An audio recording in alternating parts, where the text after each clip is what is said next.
गणेश, आपका हमारे YouTube channel भक्ति ज्ञान गंगा में एक बार फिर से स्वागत है। आज कहानी है गणेश जी की। गणेश जी को ठगे जाने की कहानी। गणेश जी विघ्न विनाशक व शीघ्र प्रसन्न होने वाले देवता हैं।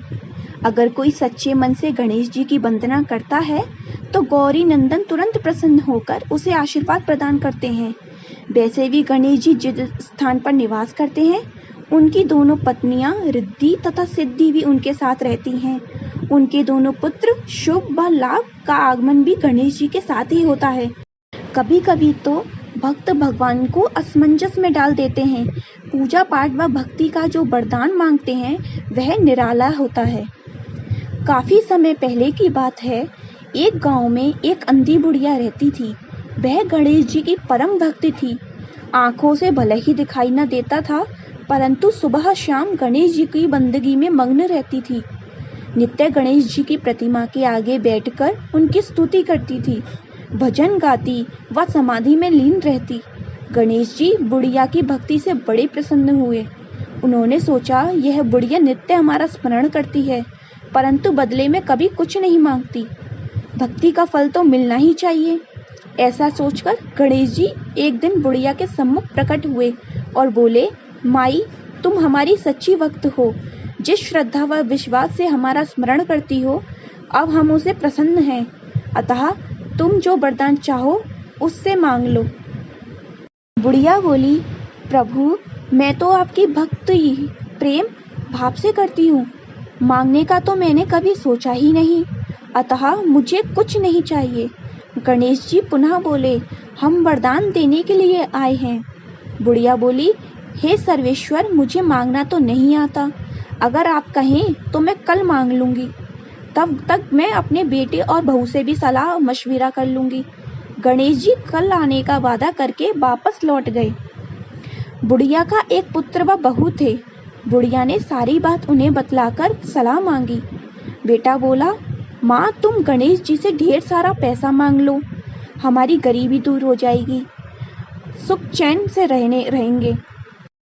बुढ़िया की बहू बोली, नहीं नहीं, आप एक सुंदर सा पोता का वरदान मांग लो। वंश को आगे बढ़ाने वाला तो वही है। बुढ़िया बेटे और बहू की बातें सुनकर असमंजस में पड़ गई। उसने सोचा, यह दोनों तो अपने अपने मतलब की बातें कर रहे हैं। बुढ़िया ने पड़ोसियों से सलाह लेने का मन बनाया। पड़ोसन भी नेक दिल थी। उसने बुढ़िया को समझाया कि तुम्हारी सारी जिंदगी तो दुखों में कटी है। अब जो थोड़ा सा जीवन बचा है वह तो सुख से व्यतीत हो जाए। धन अथवा पोते का तो तुम क्या करोगी? अगर तुम्हारी आंखें ही नहीं हैं तो यह संसारिक वस्तुएं तुम्हारे लिए व्यर्थ हैं। अतः तुम अपने लिए दोनों आंखें मांग लो। बुढ़िया घर लौट आई। बुढ़िया और भी सोच में पड़ गई। उसने सोचा, कुछ ऐसा मांग लूं जिससे मेरा, बहू व बेटे सबका भला हो जाए। लेकिन ऐसा क्या हो सकता है? उसी उधेड़-धुन में सारा दिन व्यतीत हो गया। बुढ़िया कभी कुछ मांगने का मन बनाती तो कभी कुछ, परंतु कुछ भी निर्धारित ना कर सकी। दूसरे दिन गणेश जी पुनः प्रकट हुए और बोले, आप जो भी मांगोगे वह हमारी कृपा से हो जाएगा, यह हमारा वचन है। गणेश जी के पावन वचन सुनकर बुढ़िया बोली, हे गणराज, यदि आप मुझसे प्रसन्न हैं तो कृपया करके मुझे मनवांछित फल दीजिए। मैं अपने पोते को सोने के गिलास में दूध पीते हुए देखना चाहती हूँ। बुढ़िया की बातें सुनकर गणेश जी उसकी सादगी व सरलता से मुस्कुरा दिए। बोले, तुमने तो मुझे ठग ही लिया। मैंने तुम्हें एक वरदान देने का वचन किया था, परंतु तुमने तो एक वरदान में ही सब कुछ मांग लिया। तुमने अपने लिए लंबी उम्र व दोनों आंखें मांग ली, बेटे के लिए धन व बहू के लिए पोता भी मांग लिया। पोता होगा, ढेर सारा पैसा होगा, तभी तो वह सोने के गिलास में दूध पिएगा। पोते को देखने के लिए तुम जिंदा रहोगी तभी तो देख पाओगी। अब देखने के लिए दो आंखें भी देनी ही पड़ेंगी। फिर भी वह बोले, जो तुमने मांगा है वह सत्य ही होगा। यूं कहकर गणेश जी अंतर्ध्यान हो गए।